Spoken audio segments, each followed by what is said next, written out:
So once again, this is Sir John Rialombro. We will be discussing a new topic this afternoon, but before that one, let me have a recap first of what transpired in the previous video that I have uploaded. Okay, that was all about ideology, and to be exact, I discussed in there political ideologies. So we all knew that ideology comes from the ideas of people, and most especially what was heightened in there was the idea or the ideas actually of the elites or the ruling group or the ruling class. Okay, so in the world today, there are a lot of political ideologies being followed in practice. So, but there are actually two dominant political ideologies this time, namely democracy and socialism. Okay, before it was actually focused on equality, and that is referring to communism. Okay, so it was not perfected, and so therefore it resulted into socialism. Okay, now uh, based on that particular video, also I presented in there the leftists, the centrists, and of course the rightists. So there were also what do you call this one? Political ideologies belonging to the three. Okay, so those are the things that transpired in the previous video. So this afternoon we will proceed to a new topic, and that topic is all about bureaucracy. Okay, so when I say bureaucracy, so this was actually originated in the French language. So if you see in here, so it came from the word bureau. Okay, it is a French word. Okay, bureau, which means desk or office. Okay, it was combined with the Greek word kratos, this one, which means also rule or political power. Okay, so the person behind this one was the French economist Jacques Claude Marie Vincent de Gournay. So he actually coined the word in the mid 18th century. So if you're going to look at the meaning of bureaucracy, this is just what? Political power of an office. Okay? That in every office there is this someone sitting in there and he or she rules. Okay? And most likely he has this political power. Okay? Now, a bureaucracy in some definitions that I have here, typically bureaucracy refers to an organization that is complex with multi-layered system and processes. So this means to say that even though you are actually belonging to a private or public office or organization, still this particular practice or this bureaucracy, I mean, is present. Okay? Because in every organization right now, there is really this what we call multi-layered system. And of course, processes. So say for example, here in school, so if you're going to look at it, there are a lot of offices in here. In these offices, tries to accomplish tasks for the organization itself. Okay? This is actually a collective effort made by the different offices to come up with outputs. But these outputs, guys, are aligned to the goals and objectives of this organization. So that's it. So these systems and procedures are designed to maintain uniformity and control within the organization. So it became actually what? A design. Okay? And this design seeks to maintain uniformity, unison, pagkakaisa. Okay? And this also, this these, these systems and procedures also are designed to control the organization. Okay? So in a bureaucratic setting, guys, normal situation that you can observe actually is this. So there are managers. It could be the top manager or the middle manager or the supervisors, okay? Or the line managers are in there. Or in our setup here in school, andyan si Father Jess as president. Of course, above than Father Jess, ay yung tinatawag nating board of trustees. Okay? And below Father Jess, we have also the office of the finance officer. We have the BPA. Okay? We have the deans, the school principals, then we have teachers, and then kayo, estudyante, okay, as our client. Okay? So we are actually having offices in here, inside. Okay, kung makita ninyo, meron tayong accounting office na nag-cater sa mga needs ninyo when you do transact your paying of, say for example, paying of your tuition fees, okay? Because we teachers could not do that. Only the Office of Business, okay? So we have also our property custodian, okay? So for your books, okay?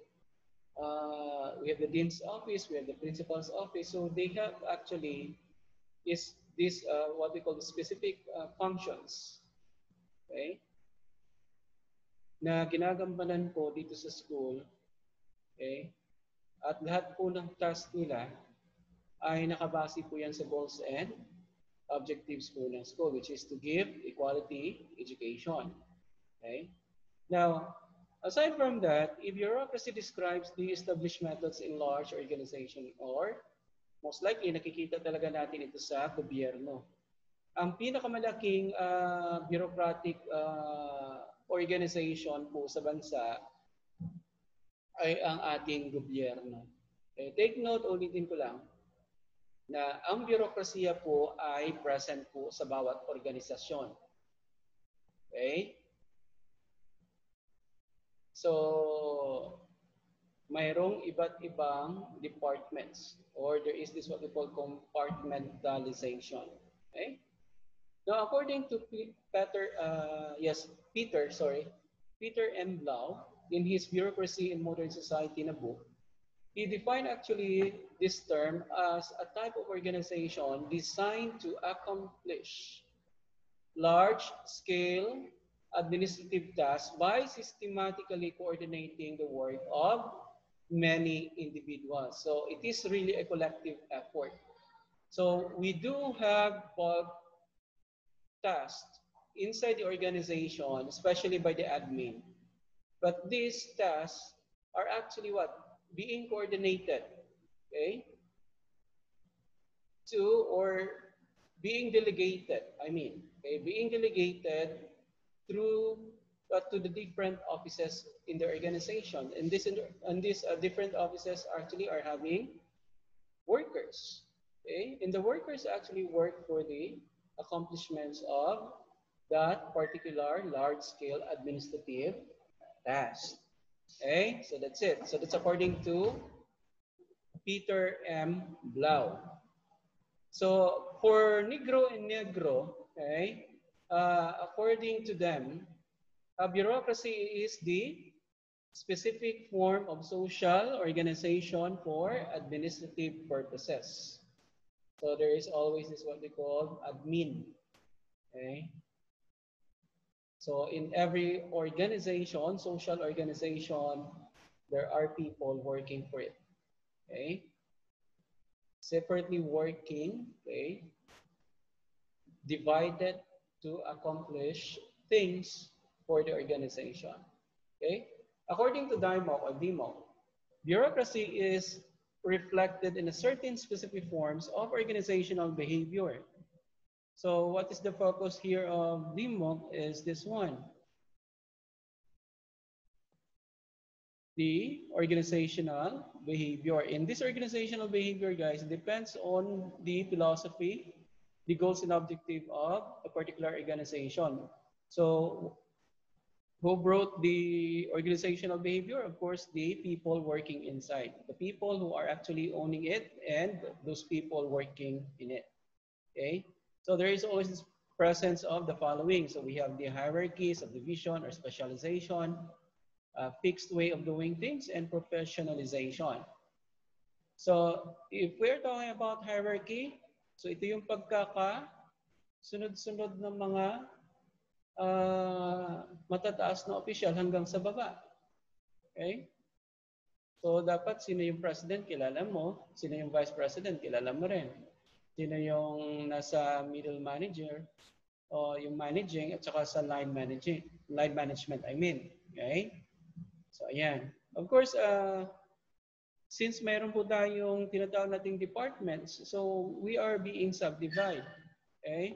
In this one, yung specialization po ay nagkakaroon po tayo nito. It's mainly because bawat office po may kanya-kanya pong needs na o expertise. Okay? So, yung expertise po na ito ang kailangan ng mga organisasyon natin. Okay? So, iba-iba po yan. So, hindi po dapat andun yung tao na hindi siya nag-specialize doon sa office na yon, kasi he will be a burden to that particular office. Of course, we have this fixed way of doing things. Automatic po yan. Okay? Meron po tayong protocol, procedures on how to do things. Okay? On how to accomplish tasks. And of course, professionalization. Okay? So, ayan. Because most of the time, yung tinatawag po nating isang organization po, sa isang organization, these are composed of people who are specializing, okay, something, and most of them are actually what? Professionals. And you cannot be called professional if, of course, you don't have the license. Okay? In this professionalization could also refer also to being an expert. Okay? Even though you did not finish the degree, but you are an expert to that particular field, okay? Pwede rin natin sabihin na magaling ka. Okay? Only that, say for example, wala kang diploma pero magaling ka doon. So, pwede naman sabihin na hindi ka naman pwede sabihin na unprofessional. Okay? Iba po yung sinasabi natin unprofessional. Okay? So, ayan.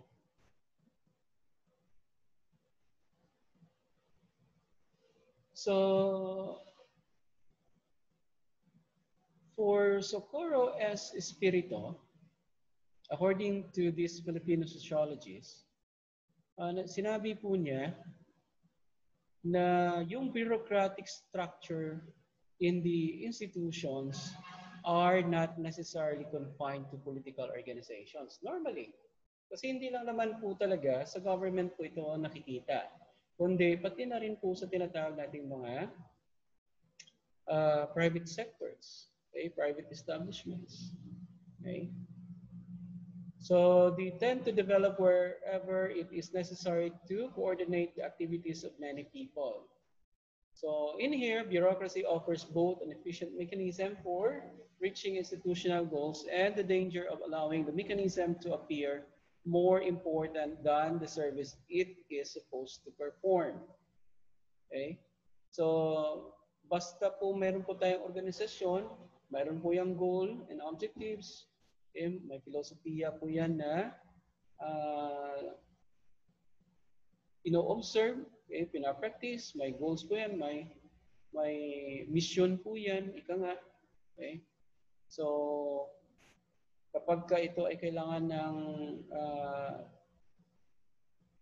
gawin, okay, especially sa pag-attain po ng mga goals nito, through the workers, of course, kailangan talaga na mayroon po coordination. Okay? All the activities of the organization should be coordinated. Okay? Kasi pag hindi, of course, watak-watak po yan. At kung kanya-kanya po ang pagtatrabaho, so there could be possibility of what? Overlapping of work. And this is not good for the organization. Okay? So, ayan. And for Max Weber, okay, in his point of view, bureaucracy is the best form of organization. Okay?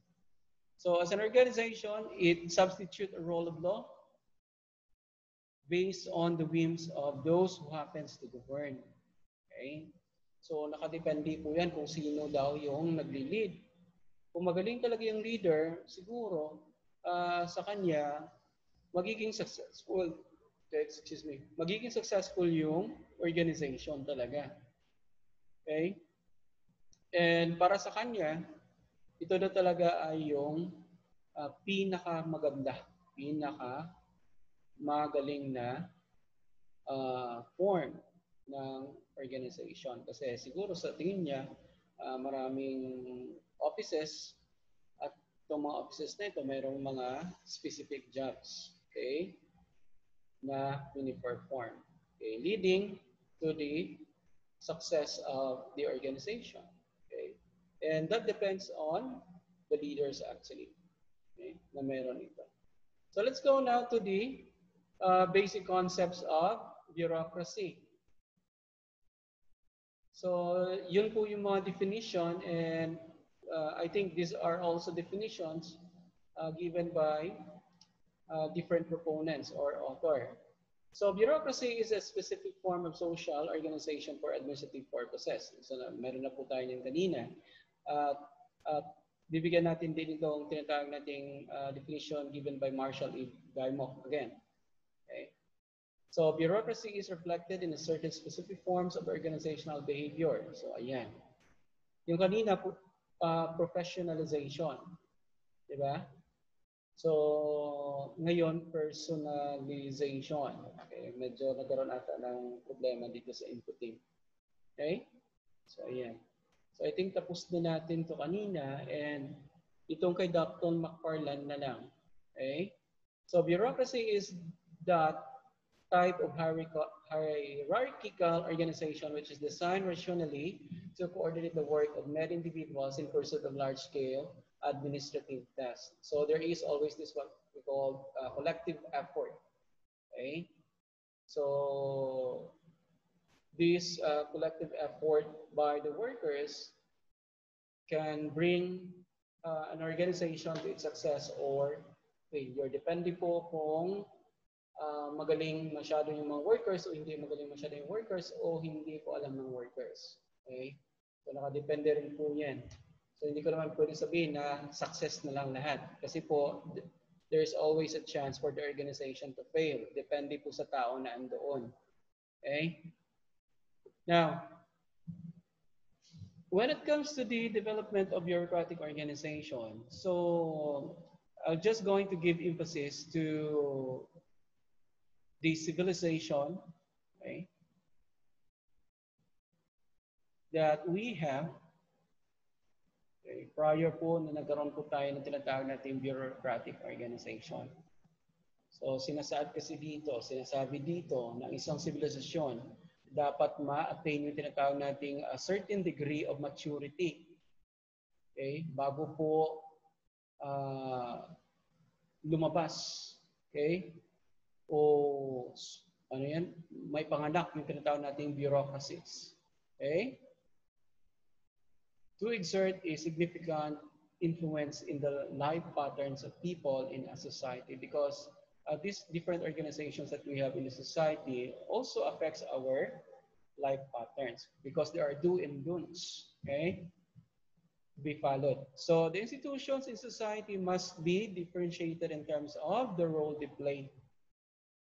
So depende po kasi tayo, educational institution tayo, so yung role po na piniplay natin o ginagampanan po natin ay create, okay, produce ng professionals. Okay? So, ayan. So, nasa pagtuturo po tayo na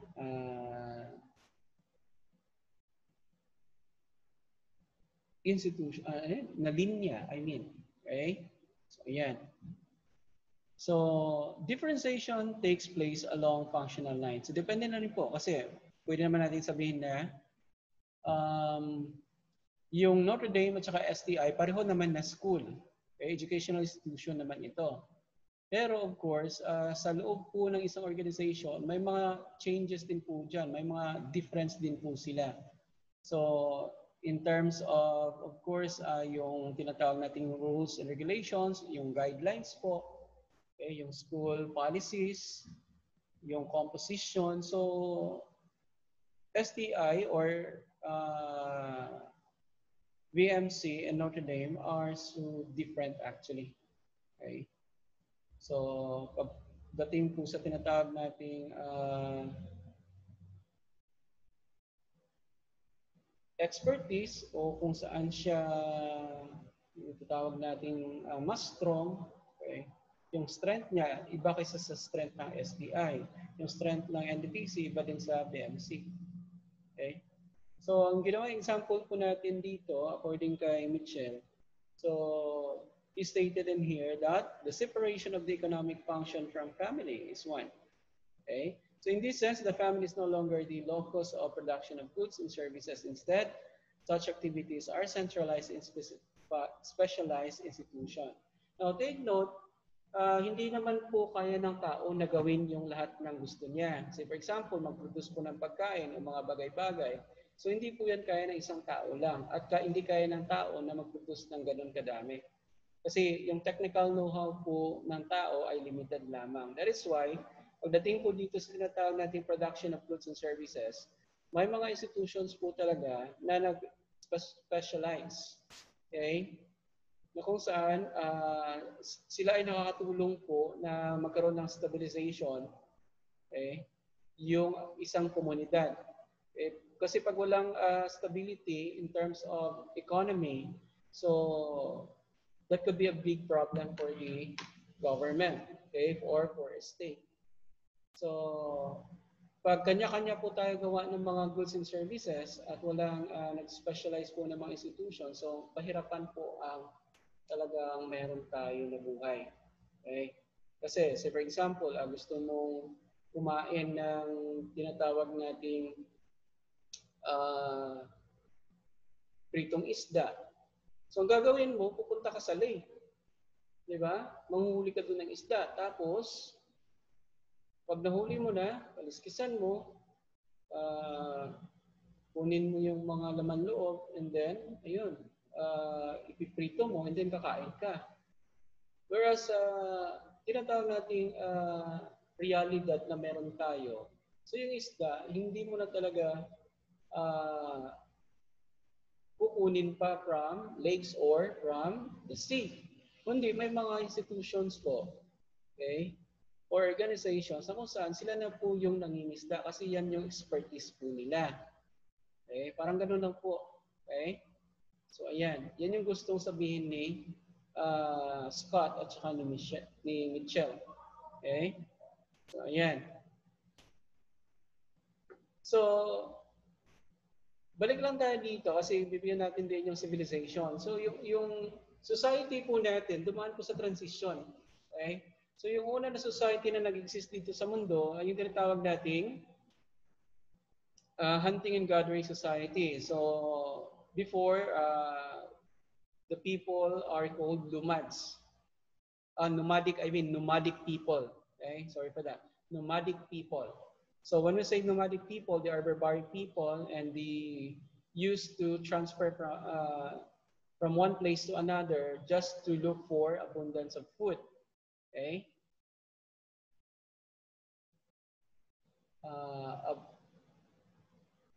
Pag nangyari kasi na naubos na lahat ng pagkain doon sa area kasi hindi po sila marunong magtanim that time pa.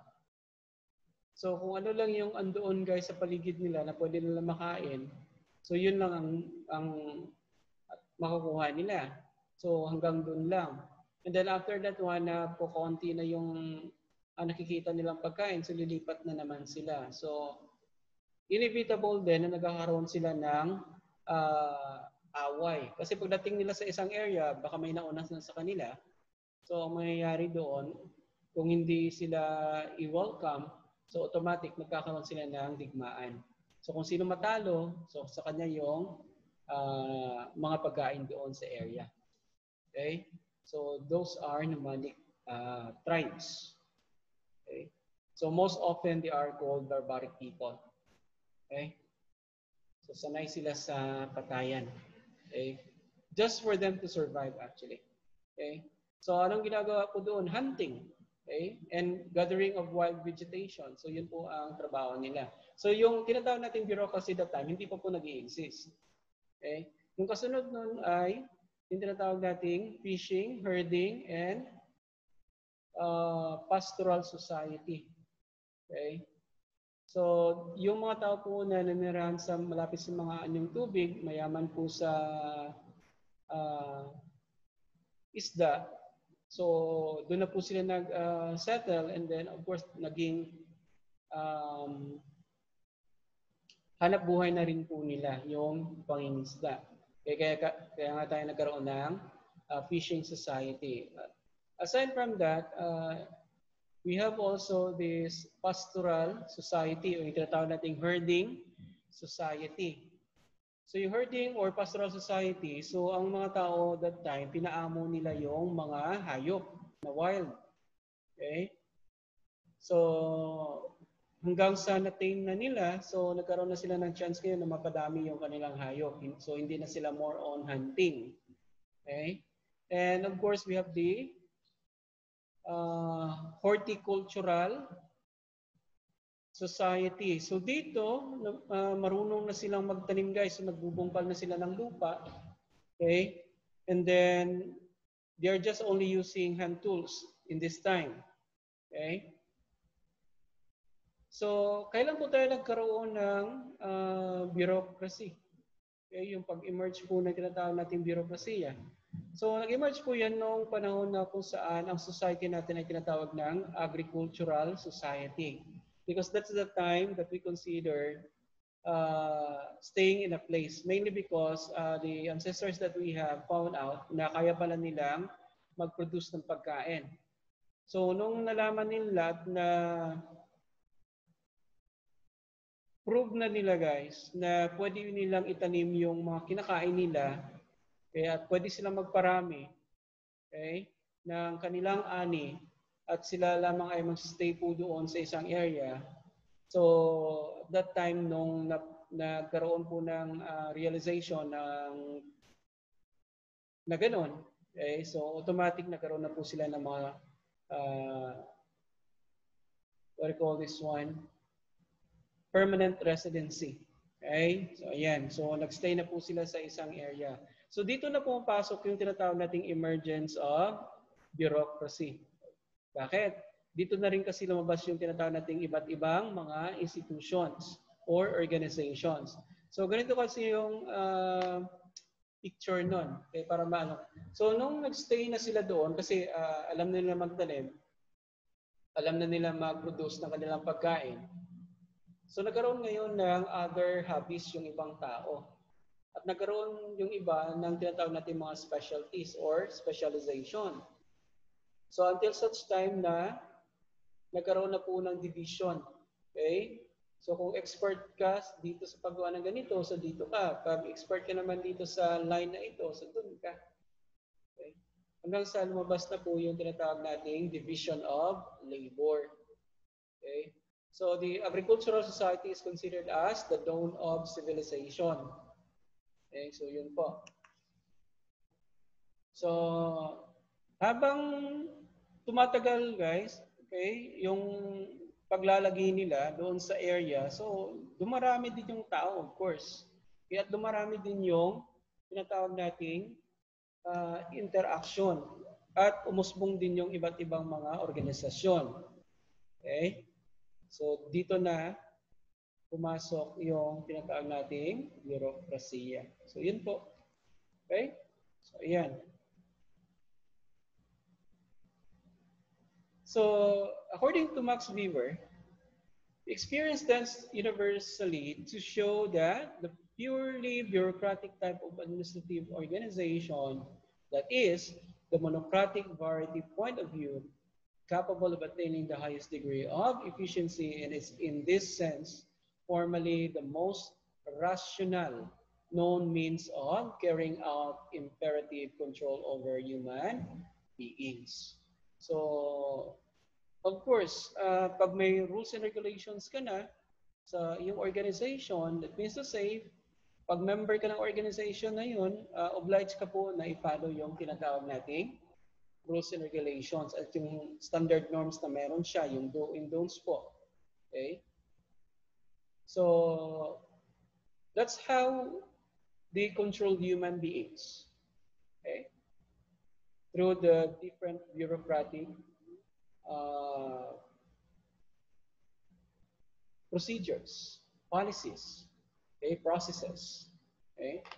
So this is how you do it. This is how to do it. Okay? So you should not go anywhere else because that should be followed. Kasi yun yung nakatakda doon na gawin mo. So that's the procedure. That's the way on how they do things in there. So pag ayaw mo, umalis ka. Okay? Parang ganun lang yung system. So it is superior to any other form of precision in stability, in the stringency of its discipline, and its reliability. Bakit? Kasi dito, hindi ka nalalabas sa tinatawag natin pang iba pang method. Wala ka nang gagamitin na ibang method sa pag-perform ng task mo. Kundi, yun lang yung method na kung saan inintroduce sa iyo ng organization.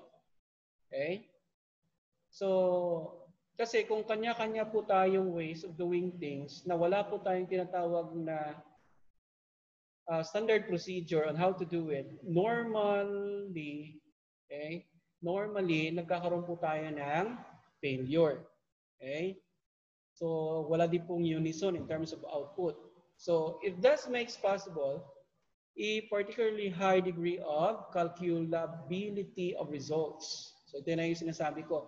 For the heads of the organization and for those acting in relation to it. Okay? Kasi pag nag-set yung head mo ng ganito na trabaho at paano siya gawin, ganito siya gawin dapat. Okay? So, ganun yun yung dapat mong gawin. Okay? Para isang result lang kayo. Okay? Parang isang result lang po ang lalabas. At yun yung result na gusto niyo both. Okay? So, ayan. So, it is finally superior both in intensive efficiency and in the scope of its operation and is formally capable of application to all kinds of administrative tasks. So, ganun po yung pananaw ni Max Weber. Okay? So, ganun po ka-importante yung tinatawag nating division of labor. Okay? Ganun po ka-importante yung tinatawag nating specialization. Okay? So, ayan. So according again to Max Weber, the development of the modern form of the organization of corporate groups in all fields is nothing less than identical with the development and continued spread of bureaucratic administration. So this is true of church and state, of armies, political parties, economic enterprises, organizations, to promote all kinds of causes, private associations, club, and many others. So bureaucracy can be present in those and always present in those. Okay? So the development is to take the most striking case, the most crucial phenomenon of the modern Western state. Why? It all started in there. Kasi ang tinatawag nating pagsibol po, ng tinatawag nating mga organisasyon, ay doon po talaga nanggaling. So, isa yan siya sa mga strength actually ng Western countries. Kaya nga tayo,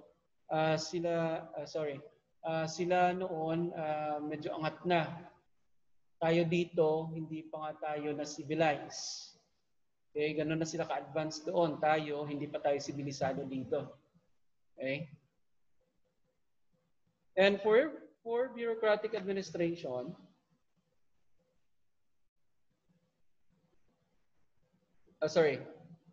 for the needs of mass administration today, it is completely indispensable. Okay? And the choice is only that between bureaucracy and dilettantism in the field of administration. So may dalawa lang. Okay? Ito at saka ito. Okay? So sa kasalukuyan po, merong iba na yung sabi nila na ikaw na accountant, ikaw na janitor, ikaw na teacher, ikaw na ano, okay? Jack of all trades yung labas mo. Okay? Pero hindi po yan maganda. Bakit? Okay lang kung maliit lang siya na enterprise na may ganun ka na kalidad. Okay? Pero most often this time, especially sa mga organizations natin, so medyo complex na kasi yung activities ng mga organization today. So you need people, okay, na meron pong expertise, okay, para po magtrabaho po sa organization mo. Okay? So ayan. So according to Scott and Mitchell, so the society as a whole must be in position to supply the resources or support of bureaucratic organization. So always naman po yan. Kasi nga sa ano natin, sa society natin, we will not allow any organization to exist if that organization strongly oppose our standard norms. We do allow them to exist if they are actually in conformity with the norms that we have. So ganun lang po kasimple. So as such, society is expected to underwrite bureaucratic activities. Theoretically, therefore, the bureaucracy has to pursue socially acceptable goals. Okay? Kasi pag hindi, automatic po yan. I-negate po yan natin. I-reject po yan ng society, yung organization na yan. Kung saan, hindi po sumusunod or not in conformity with our standard norms. So, ganun po yung view ni Scott and Mitchell. So, ano yung tatlong characteristics ng bureaucracy? Okay? So, una, of course, meron tayo dito, okay? Large and complex organization as measured by number of people it employed. Okay? So, malaki, medyo komplikado, okay, ang organization. Okay? Kung saan, of course, nakadepende din po yan kung gaano siya kalaki. Nakadepende din po yung number of people na pwede niyang i-employ. Depende po sa laki o sa liit. Tama ba? Okay? Correct me if I'm wrong. Okay, just comment sa comment section natin. Okay, kung medyo hindi maganda yung pagkakasabi ko. Okay? So, isa yan sa mga characteristics ng bureaucracy. Okay. Then, majority of those employed were performing semi-skilled and unskilled works, of course. Okay? So, meron tayong white-collar job and blue-collar jobs. Okay? So, yeah. And relatively simple product is produced. Pero hindi naman lahat kasi may mga tinatawag tayong hindi siya simply, of course, complicated minsan yung mga products na nag-produce. But this is just actually a characteristic. Okay? So, ayan. Ano pa? So, may 5 pa dito, so 8 na. Okay? Position and offices are clearly defined. So, isa yan siya sa mga, hindi lang pala ito 3, sorry. Okay? So, 8. Okay? 8 characteristics. Okay? Ito yung pang-4. So, mali yung aking numbering. So, position and offices are clearly defined. So, I hope this is clear to you. Okay? Sige, bigyan natin ng diin. Say for example, dito sa school, so we have offices in here. Okay? Yung bawat opisina na meron tayo dito, may nakaupo po yan. Okay?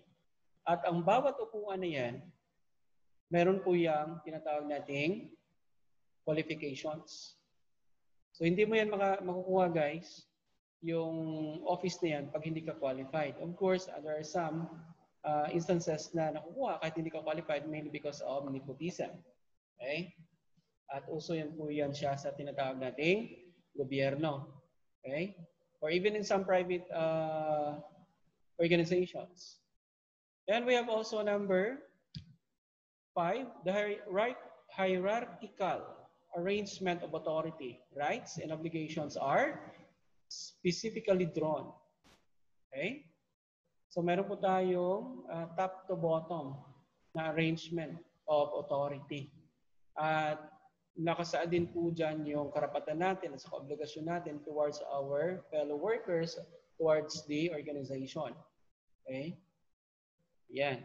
And number 6, the personnel are selected on basis of technical or professional qualifications. So ito na yung sinasabi ko kanina.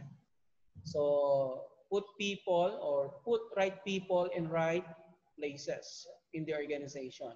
Put the right people in the right offices or right places inside the organization. Kasi magiging problema mo yan later on kapag hindi ganun yung nangyari. Okay? Madalas kapag there is this what we call favoritism or nepotism, so ito ay dadagdag ng problema. Magkakaroon ka ng problema nito, especially pag yung na-hire mo ay hindi po talaga qualified doon sa position. Okay? So this will give you burden later on. Okay? Number 7, there are defined rules governing official behavior. Okay? That is observable. Kahit po sa tinatawag nating public and even the private organizations. So, to make sure na hindi po magiging abusive yung leader. Okay naman sa part po na tinatawag natin mga followers. Okay? So, 8, security of tenure and pursuit of a career with promotion in the hierarchy are assured. So, ganun po yung kagandahan. Pero minsan, of course, nagkakaroon din tayo ng demotion. Kaya hindi lang po lahat promotion. Pero malaki po yung talagang chance mo na ma-promote so long as you are performing well. If not, automatic mag-demoted ka. Di ba? So, hindi lang po promotion, kundi pati na rin demotion. Okay? So, ayan.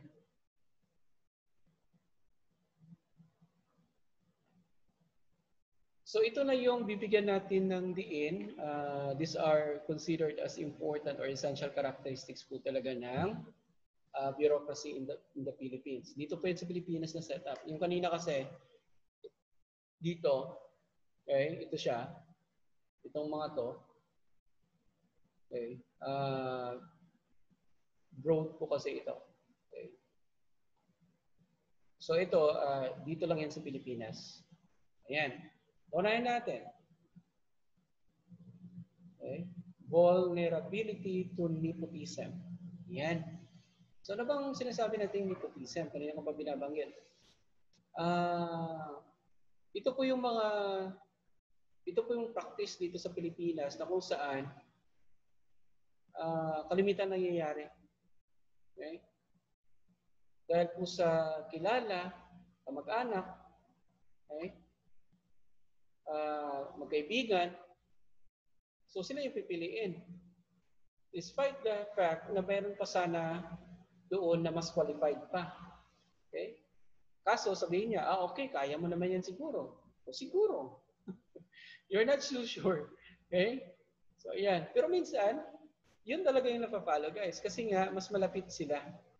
Okay? So, members of the family groups by consanguinity, by affinity, and by ritual kin give top priority to family loyalty, of course. Kasi kapamilya mo yan eh. Okay? So within such grouping, all of them feel that they are under obligation to help each other in variety of ways. So blood is thicker than water, ika nga. Okay? Unahin mo talaga yung pamilya mo. Pero meron din tayong mga talagang honest in hiring people. Eh, hindi ko naman nilalahat ito, ano? Especially sa government natin. Pero malaki talaga yung tsansa. At kahit ngayon po, masasabi natin na kung malapit ka sa nasa taas, okay? Yung term natin dito sa Pilipinas, okay, in our own vernacular, pag malapit ka sa luwag, okay, dali ka lang ma-absorb, okay, dali ka lang ma-hire, di ba? So, yan. So, let's go to number 2. Perpetuation of the spoil system. Okay? The passage of the Civil Service Law, okay, CA, Commonwealth Act number 177, as amended by Republic Act number 114, has set up, besides classified service, unclassified and temporary position, which have become convenient instrument for practice of nepotism, of patronage, and influencing peddling. Bakit po meron tayo nito? Very observant kasi, guys. Ito yung epekto actually ng nepotismo. Pag hinayaan mo yan na malagyan po ng hindi kwalipikadong trabahador o worker yung organization mo, meaning to say, unti-unti talaga na masisira yan. Okay? Bakit? Hindi nila alam yung trabaho. Ngayon magtatanong sila, paano tatrabahin yung trabaho nila? Sinong pwede nilang tanungan? Yung kasama nila doon sa office. Ang problema, may trabaho din yung ka-opisina mo o niya. Ano mangyayari? Ngayon, madi-disturb ngayon yung pinagtanungan. Imbes na may gagawin na siyang trabaho niya, hindi niya ngayon magagawa yun kasi nagtanong ka. Kasi hindi mo alam yung gagawin mo sa trabaho mo. Okay?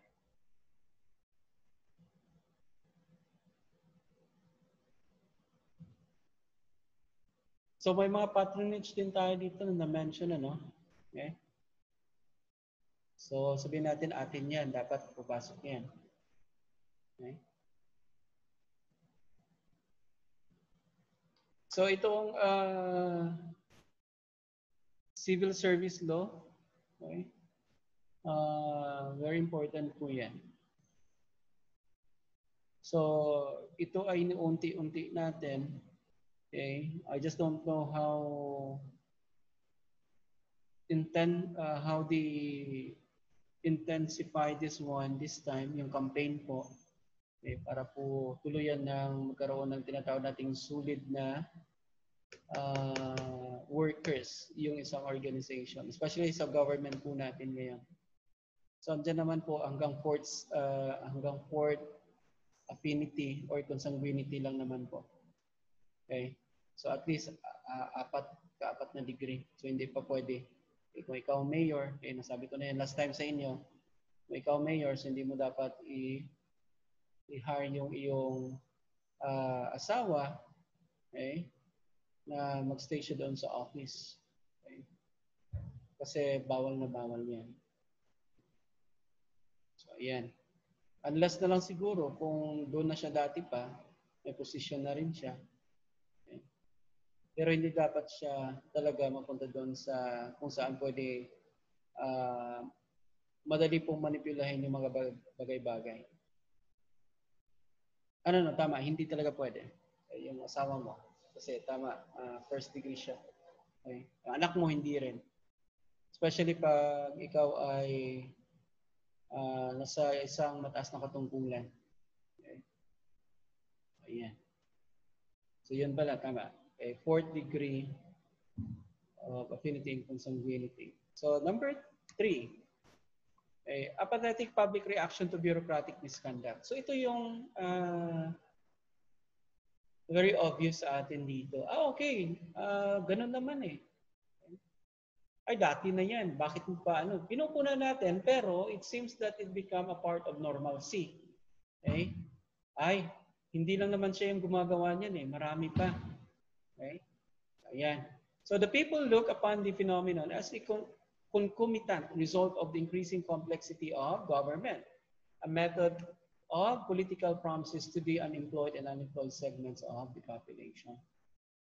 So ito lang yung ating tinatawag na ano yan, yung kung saan mahina tayo. Okay? Passive. Okay? Apathetic. Okay?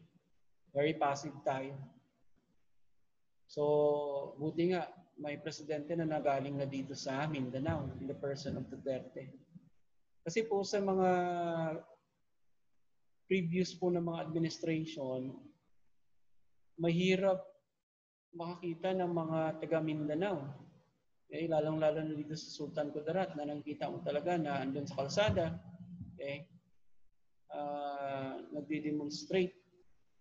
Ang kalimitan po nito, kaya lalo-lalo na po yung mga kritiko, pupunta po sila sa tinatawag nating mga lansangan para ipahiwatig yung kanilang saloobin o hinanakit sa gobyerno. Okay? Pero of course, minsan, karamihan sa mga Pilipino, very apathetic talaga. Eh, okay lang yan. Okay? Hindi lang naman siya gumagawa nun eh. Parang nakasanayan na natin. Okay? Na okay na lang. Okay? So, ayan. So, kahit alam natin na nangungurakot na siya, ay okay lang yan. Diba? Kasi wala kang magawa eh. Pag ordinaryong tao ang nagsabi niyan, okay, bakit ano bang meron dyan? Magkakapera ba ako dyan? Okay? Yung mga ganun na pag-iisip. Okay? Hindi tayo nakikialam directly.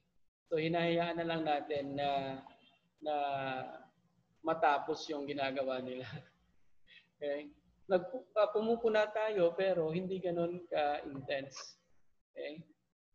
So, pero of course this time through social media, mas napabilis yung ating participation actually sa pagpuna. Okay? Unlike noon kasi mga 90s, 80s, wala pa itong social media natin, especially yung online platforms natin ngayon. So, bihira ka makarinig ng mga tinatawag nating mga illegal deeds ng mga politician noon sa radyo. Kasi iba, nag-hesitate din. Okay? Yung sa TV naman minsan, of course, minsan propaganda lang din ng government. Okay? May iba naman talaga na puspusan yung pandidiin sa gobyerno, lalo na kapag nakagawa ito ng mali. Okay? So this time around, medyo siguro pwede natin sabihin na hindi na tayo ganun ka-apathetic. Okay? Kasi konting kimbot mo lang ngayon, okay? Pag nagkamali ka, automatic ma-start struck ka sa tinatawag nating online social media natin na platforms. Okay, ma-Facebook ka, ma-Twitter ka, ma-Twitch ka, okay, kung ano pa man dyan mga social media platforms natin. Okay? So, Instagram, minsan bubulaga na lang sa'yo. Ayan. Then, availability of external peaceful means of correcting bureaucratic weaknesses. So, devices such as constitutional rights and privileges, freedom of speech, freedom of the press, freedom of assembly, civic actions, have been used for rectifying the defects and misdeeds of the bureaucracy. Kasi normally, hindi naman talaga perfect yung organization, guys. Kahit anong sabi ni President Duterte, na dapat ganito, ganito, ganito, pero yung below po ng mga offices na under sa kanya, pag hindi rin po ganun yung pag-iisip nila, automatic po yan, nagkakaroon po tayo ng depekto. At yung depekto na yan, hindi po directly nagawa po ng mismong presidente, kundi nagawa po ng mga opisyal at saka empleyado na andun po sa iba't ibang opisina na under po sa kanya. Kaya kahit ano pong campaign, minsan yung ginagawa po ng presidente natin, still nakakarinig pa rin tayo o nagkakaroon pa rin tayo ng chance na makabalita, makakita sa mga balita ng mga misdeeds po ng mga tao na andyan po sa iba't ibang departamento, bureau, or opisina ng ating gobyerno. Even doon sa tinatawag natin mga private organizations na rin. Okay? Bakit? Minsan kasi, sobrang galing nila. Okay? Ginagamit din nila minsan yung batas. Okay? Ginagamit nila yung constitutional rights. Okay? Yung mga privileges nila para po makalusot. Okay? So, ayan. And then, yung sinasabi nating rectifying the defects and misdeeds of bureaucracy, of course, pag ikaw po yung nasa gobyerno, pangangalagaan mo talaga yung imahe ng gobyerno. Parang ganun. Okay? So, ibig sabihin, kung si Duterte ay presidente, so dapat pangalagaan niya talaga yung imahe ng tinatawag nating gobyerno or administration niya.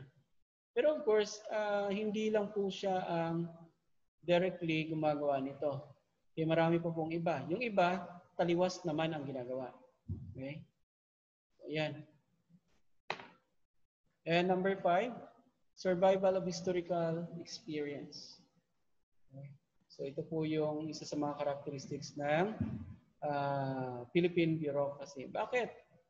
So alam natin guys na yung Pilipinas sinakop po ng mga Espanyol, ng mga Amerikano, Hapones, at iba pa. Okay? So kasi before sa Spaniards guys, of course napuntahan na rin tayo ng iba pang mga Malay po dito. Pero we're not totally invaded. Only these 3 na bansa na kung saan nasakop talaga tayo. Spain, US, and Japan. So, yun po. Okay? So, ano pong meron dito? So, Filipinos have used the Spanish political bureaucracy as a scapegoat for all the weaknesses of the Philippine political bureaucracy. So, dito sinasabi palagi na naka-infuse na kasi siya at mahirap na kukunin yung mga illegal doings, illegal practices or wrong practices na meron yung opisina o yung departamento kasi andyan na yan siya ever since.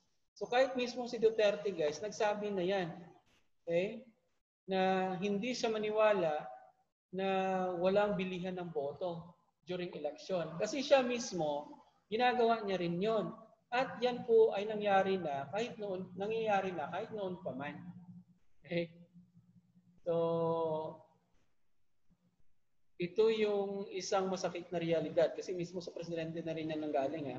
So, ididiin ba niya yung sarili niya? Of course, hindi. Okay? Mismo siya ay nagpapatunay na mayroon nga talagang dayaan. Okay? Na mayroon nga talagang bilihan ng boto. Na mayroon nga talagang kalakaran ng tinatawag nating droga sa loob ng bilibid. Okay? So, doon pa nga nanggagaling yung mga ecstasies daw. I just don't know kung paano ginagawa ito.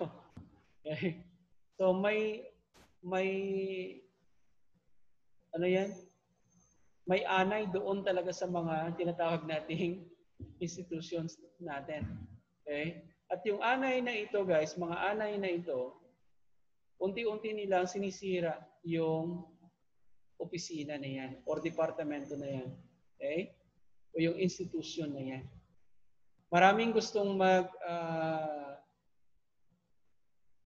mag-preserve, mag-enhance, mag-improve, pero mayroon din yan guys na mga tao na ayaw. Okay? So ayan, lalo-lalo na kapag nakaka-benefit sila doon sa posisyon na mayroon sila. Lalong-lalo na kapag sila ay umaangat dahil sa posisyon nila at sa illegal activities nila within the institution na kung saan sila kabilang. And of course, we have number 6, non-special typing of bureaucrats. So Filipino bureaucrats do not comprise a clear-cut social class. Okay? So, kasi of course, alam naman natin na mayroong mahirap, mayaman. Okay? Pero of course, very hetero kasi yung ating leaders po dito. Meron talaga na nanggagaling sa tinatawag natin pinakamahirap na pamilya. Okay? Meron naman na galing sila sa pinakamayamang pamilya. Yung iba katamtaman lang yung yaman. Okay, na kung saan nanggaling sila.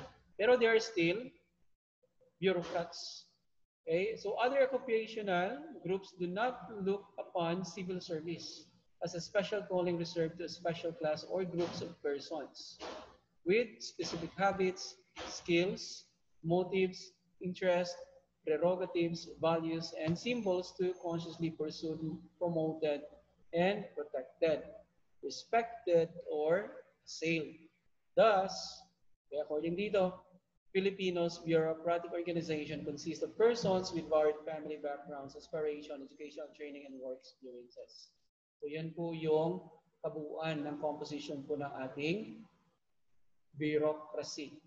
Okay? Hindi po homo po.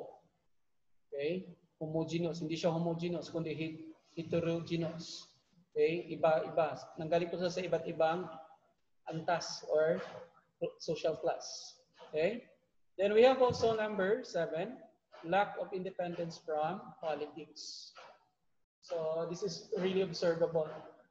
Okay? So because of the absence of class consciousness and of feeling of unity on the part of the Filipino bureaucrats and the stigma of post-World War II ill repute, the Philippine bureaucracy's merit system was easily subject to attack and tampering by politicians, of course. Minsan nga, bakit siya yung na-promote? Ay, bakit siya andyan na hindi naman siya ganun katagal na? Pero of course, sa merit system po natin dito, hindi po sa patagalan ngayon, kundi ano pong merong, ano ba ang qualification na meron ka? Okay? Hindi po seniority ang basihan ngayon, kundi yung background or educational background mo, yung work experience mo, at saka yung iba pang mga qualifications na meron ka. So yun po ngayon. Okay? However, of course, minsan yung promotion sometimes affected by some politicians. So for example, sa public, okay?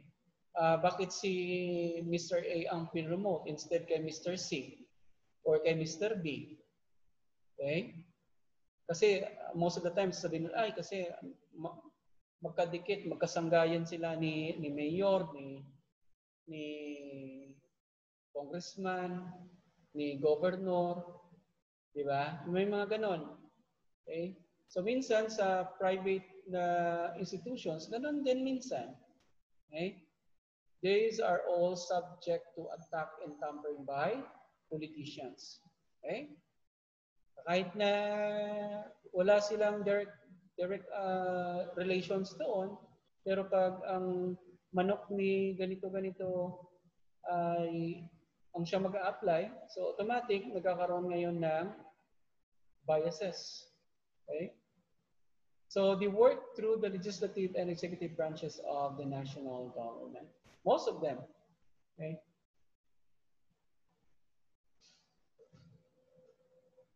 Yun yung sinasabi natin na hingi ka dun ng tinatawag nating endorsement letter.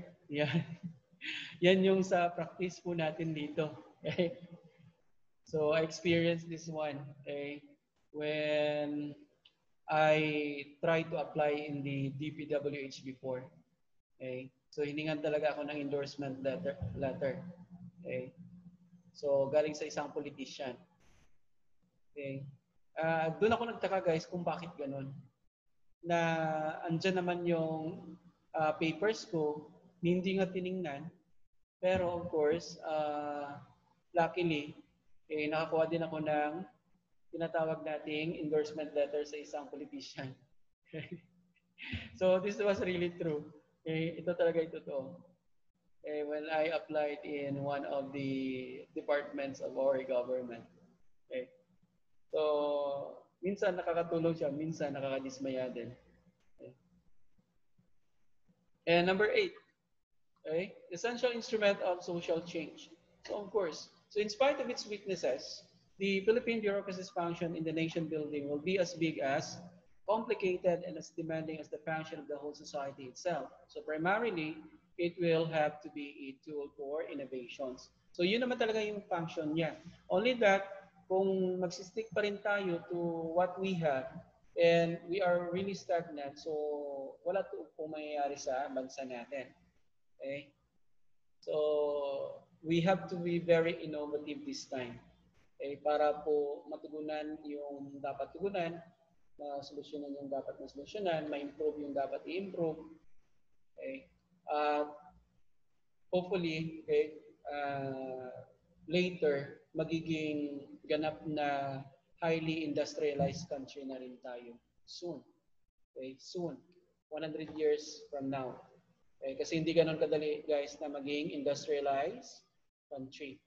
So, even 50 years, baka buhay pa ako niyan. Okay? So, ayan. So, 50 years from now, 100 years from now, so maybe. Kasi hindi naman tayo hindi naman natin din-discredit yung effort ng tinatawag nating mga officials natin because as far as we know, they are also trying their best to do something to make this country great once again. Okay? So, again.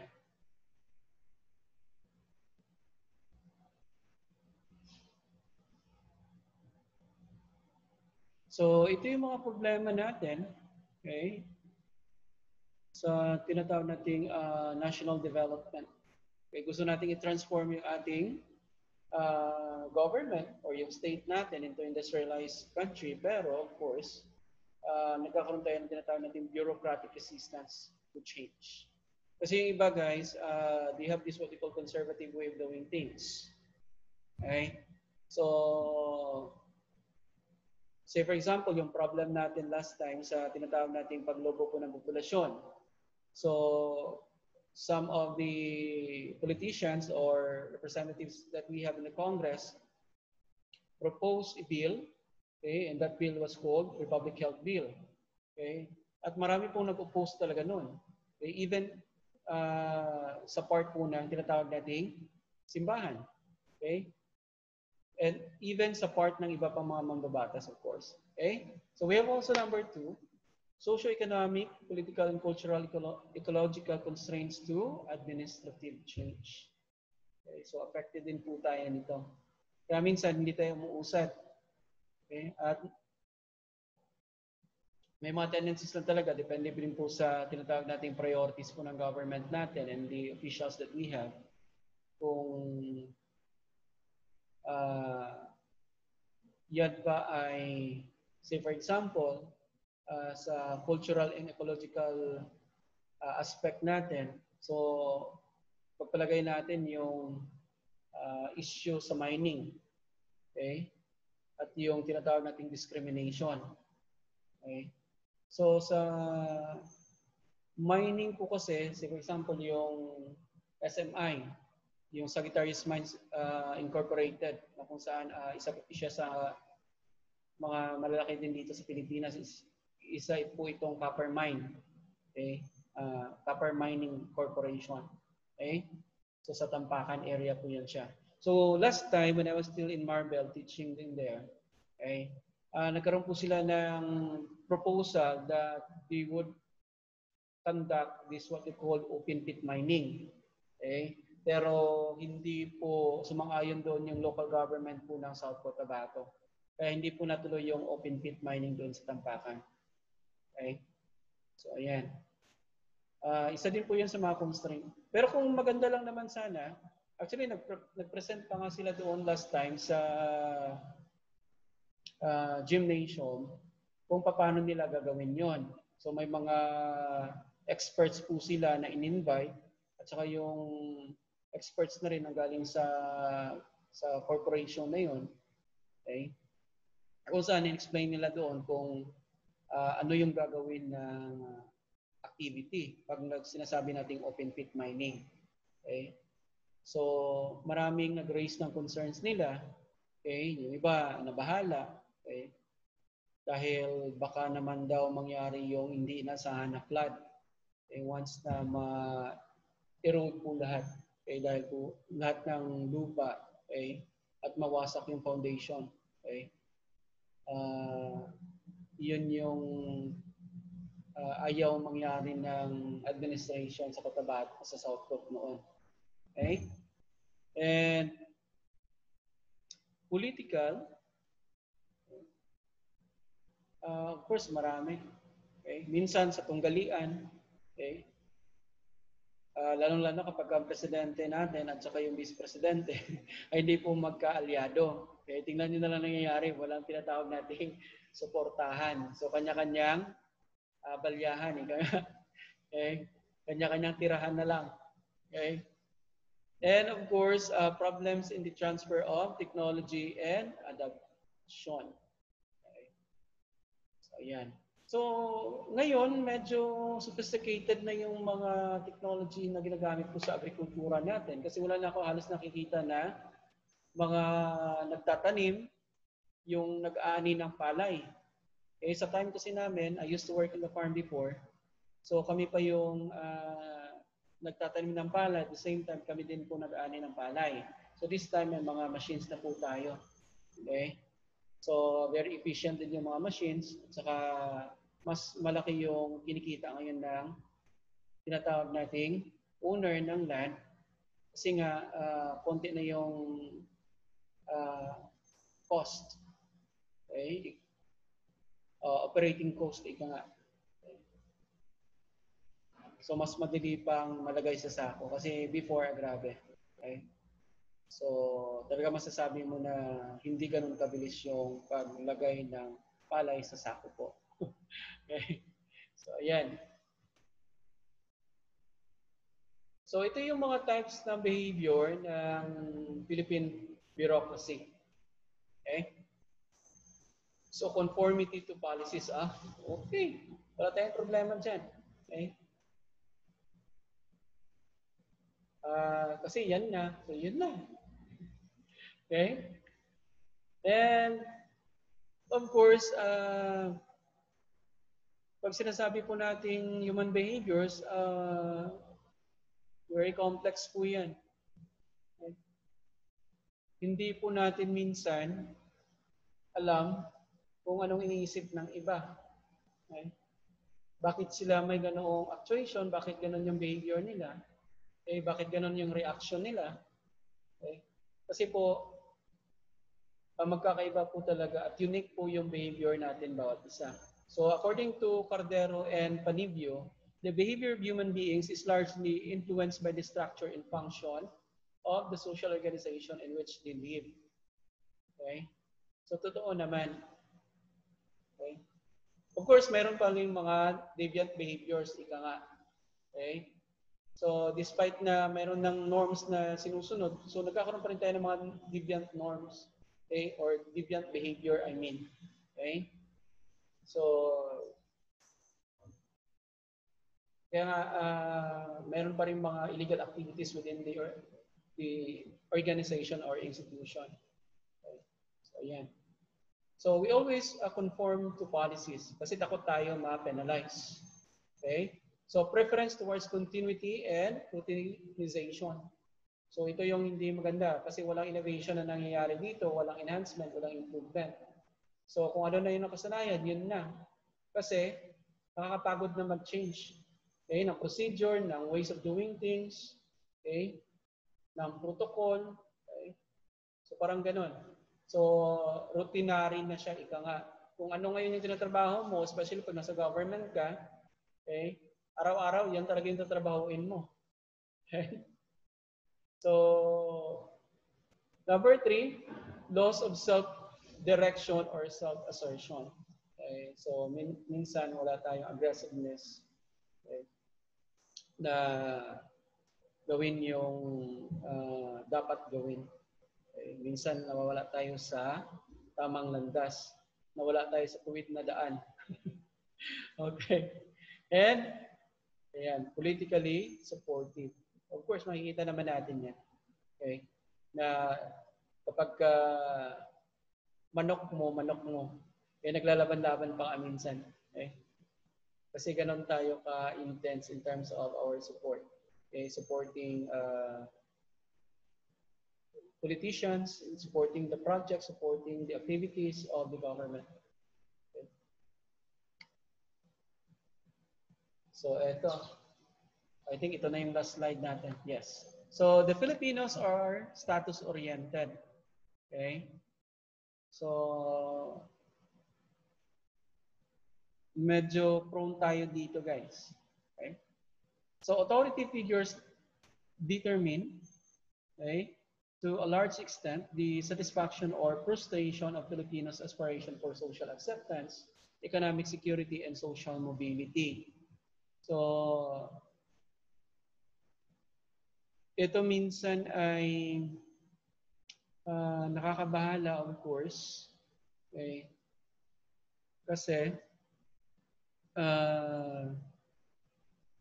marami pa rin po, if we're going to look at the case system that we have, yung nasa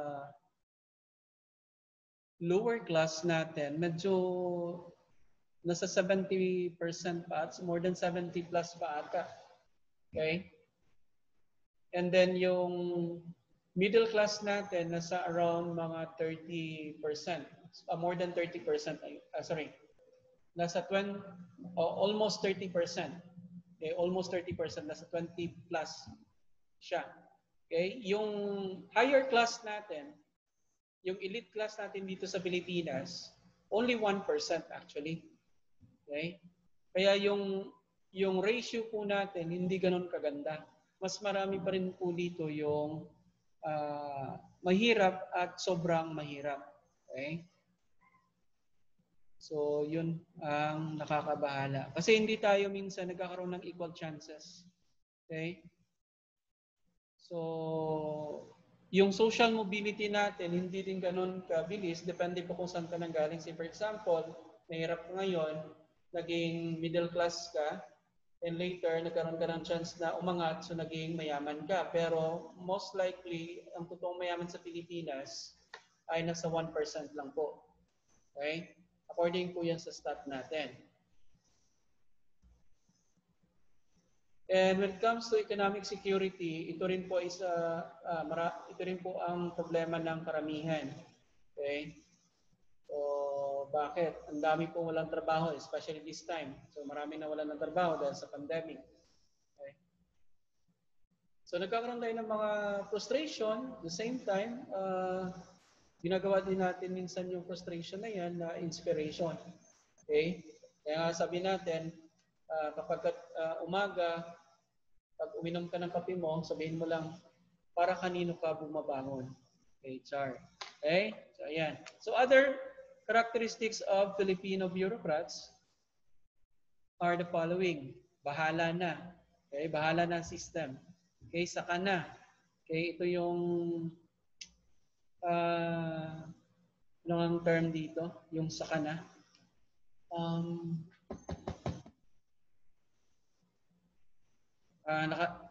Hindi ko siya maano ngayon. Then we have also awa or pity. Okay. Amor proprio or self-esteem.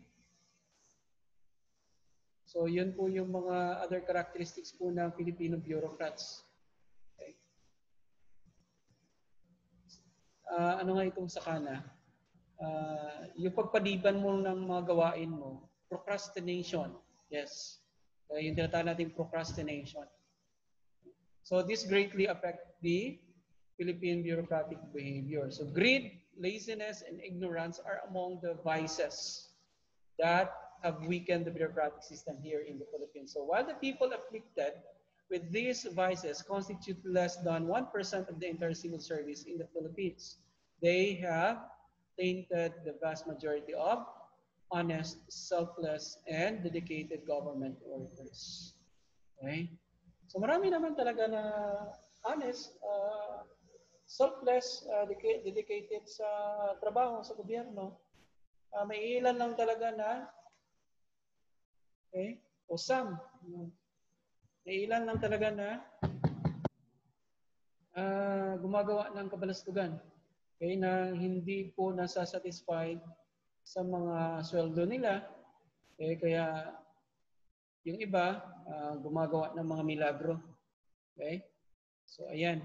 So yun po yung ating bureaucratic system dito sa Pilipinas at yan po ay ang last na slide na mayroon tayo dito. So thank you. So I would I want to conclude this discussion by having this one.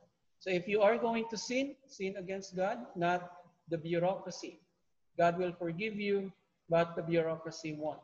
Okay? So thank you so much for listening. So I hope meron po kayo mapulot na aral o inputs dito po sa video na ito. So just comment below kung ano po yung hindi klaro para po mabigyan po natin ng supplemental idea. Okay? So just comment below po. Okay? So thank you.